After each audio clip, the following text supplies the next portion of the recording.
வணக்கம் நண்பர்களே. ஒரு ஊர்ல ரெண்டு நண்பர்கள் இருந்தாங்களாம். பக்கத்து பக்கத்து கிராமத்தை சேர்ந்தவங்க. இருவருமே தின உழைப்பாளிகள் தான். ஒரே இடத்துல வேலை செய்யறவங்க.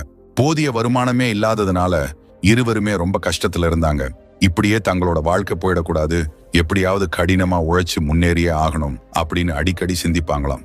இரண்டாவது நண்பனுக்கு நிறைய யோசனைகள் இருக்கும், ஆனா அதை செய்ய மாட்டான்.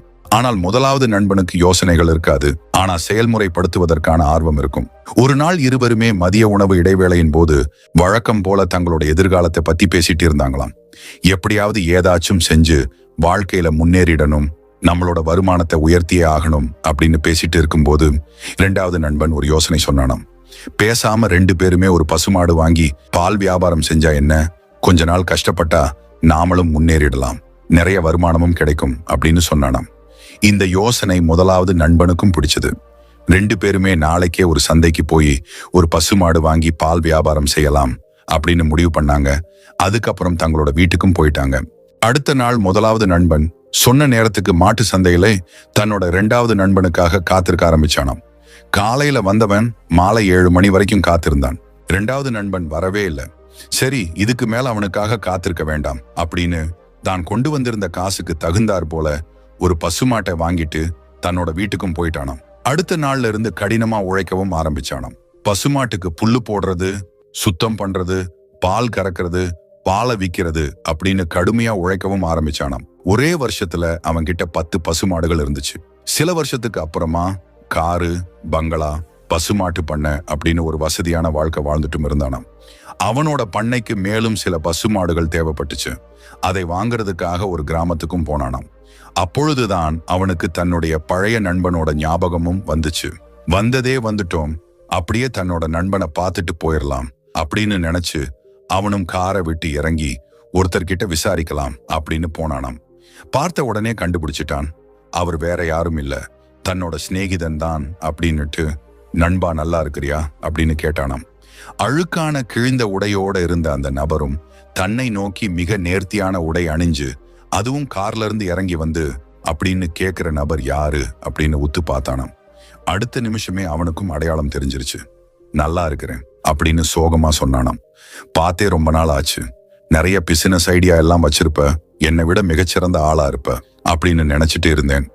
ஆனா நீ இங்க என்ன பண்ணிட்டு இருக்க அப்படின்னு கேட்டான் முதலாவது நண்பன். இரண்டாவது நண்பன், நானா இந்த பண்ணையில கூலி வேலை செஞ்சுட்டே இருக்கேன், என்னோட வாழ்க்கை அப்படியே தான் இருக்குது. ஆனா நீ ரொம்ப நல்லா இருக்கிற போல இருக்கு.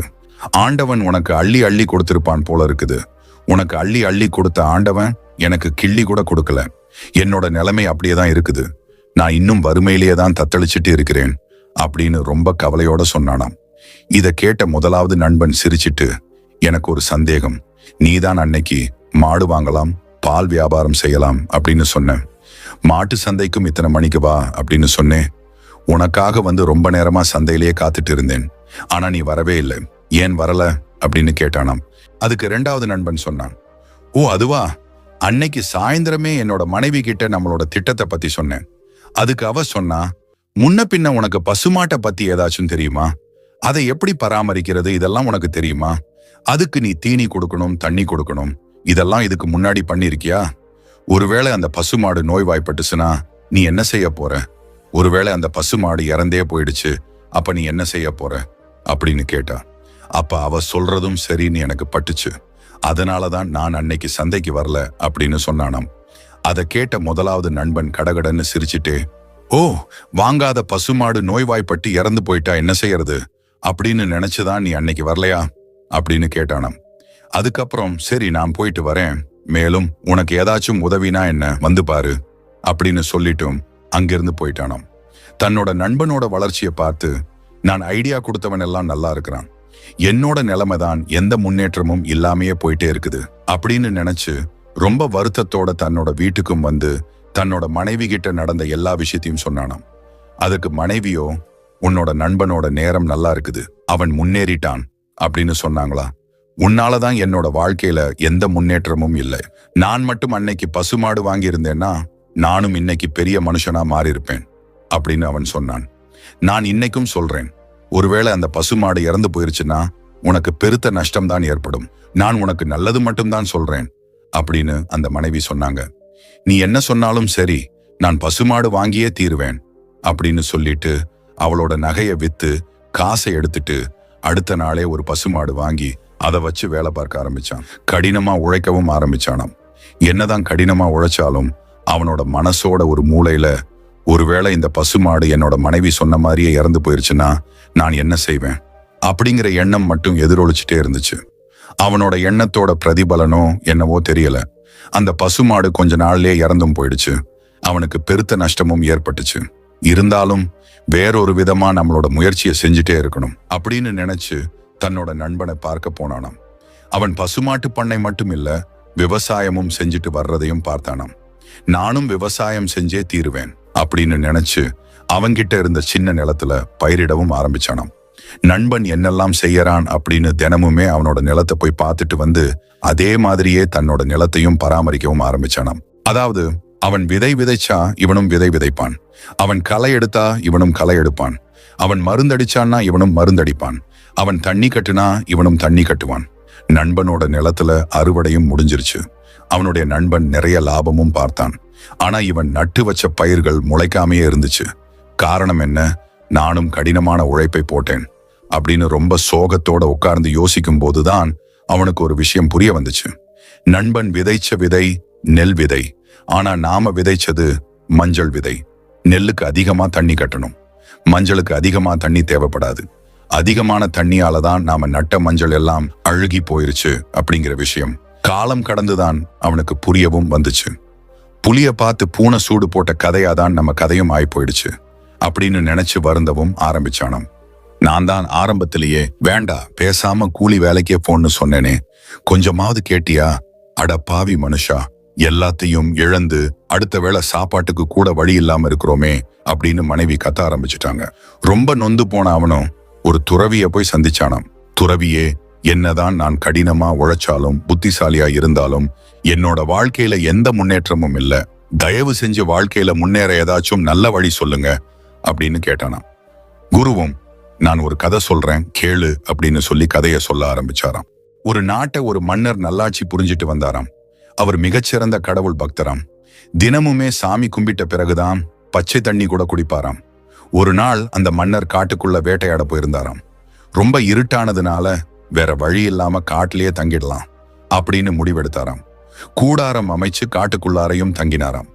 அதிகாலையில வழக்கம் போல எந்திரிச்ச மன்னர் மேடான இடத்துல இருந்த மண்ணையெல்லாம் குவிச்சு அதையே சிவலிங்கமா பாவிச்சு காட்டு மலர்களால பூஜை செஞ்சுட்டு அங்கேயே தியானத்திலையும் ஆழ்ந்தும் போனாராம்.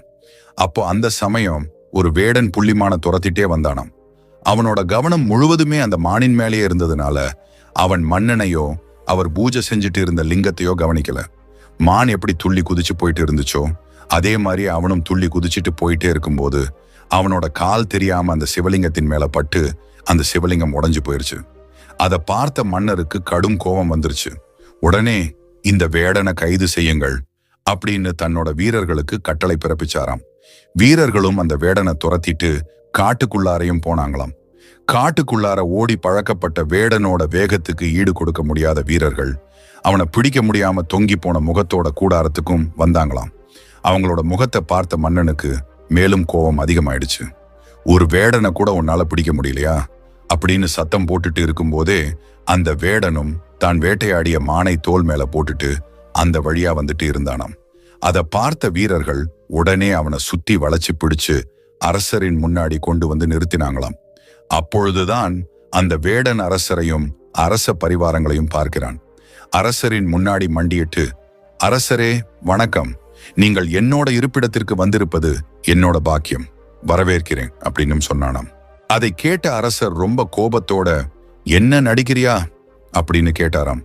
அரசே, தங்களோட கோபத்திற்கான காரணம் என்னன்னு எனக்கு தெரியல அப்படின்னு சொன்னானாம் வேடன். கொஞ்ச நேரத்துக்கு முன்னாடிதான் இந்த வழியா மானை துரத்திட்டு ஓடினேன்.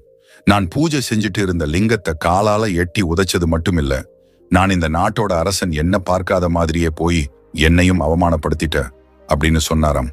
அரசே, மீண்டும் என்னை மன்னிக்கவும், என்னோட கவனம் முழுவதுமே மானின் மேலேயே இருந்ததுனால உங்களை நான் கவனிக்கல, மீண்டும் என்னை மன்னிச்சுக்கோங்க அப்படின்னு அந்த வேடன் சொன்ன உடனேதான் அரசருக்கு தன்னோட தப்பு புரிய வந்துச்சு. அவனோட கவனம் முழுவதுமே அந்த மானின் மேலேயே இருந்துச்சு அப்படின்னா நான் தியானத்தில் இருந்த என்னோட கவனமும் தியானத்திலையும் சிந்தனையிலையும் மட்டும்தானே இருந்திருக்கணும். எப்போ என்னோட கவனம் சிதறிச்சு அப்படின்னு யோசிச்சு பார்த்தபோதுதான் ராஜாவுக்கு ஒரு விஷயமே புரிய வந்துச்சு. தவறு எல்லாம் தன்னுடையதுதான் அப்படின்னு. இத புரிஞ்சுகிட்ட ராஜாவும் வேடன் கிட்ட மனசார மன்னிப்பும் கேட்டுட்டு நிறைய சன்மானங்களோட அவனை அனுப்பி வச்சாராம் அப்படின்னு அந்த துறவி கதையை சொல்லி முடிக்கிறாரு. இந்த மன்னரோட கவன சிதறலுக்கு என்ன காரணம் தெரியுமா? புதிய சூழ்நிலை, காட்டு விலங்குகளால உயிருக்கு ஆபத்து ஏற்பட்டு விடுமோ அப்படிங்கிற பயம், அந்த காட்டுக்குள்ள விலங்குகளோட சத்தம். இதனாலதான் அவனோட வேலையில அவனால முழு கவனத்தை செலுத்தவே முடியல. இதே மாதிரிதான் நீயும். உனக்குள்ளார இருக்கும் சந்தேகம், அவநம்பிக்கை, எதிர்மறையான சிந்தனை, உன்னை சுத்தி இருக்கும் நபர்களோட எதிர்மறை எண்ணங்களோட தாக்குதல்கள், இதுதான் உன்னோட தோல்விக்கு காரணம்.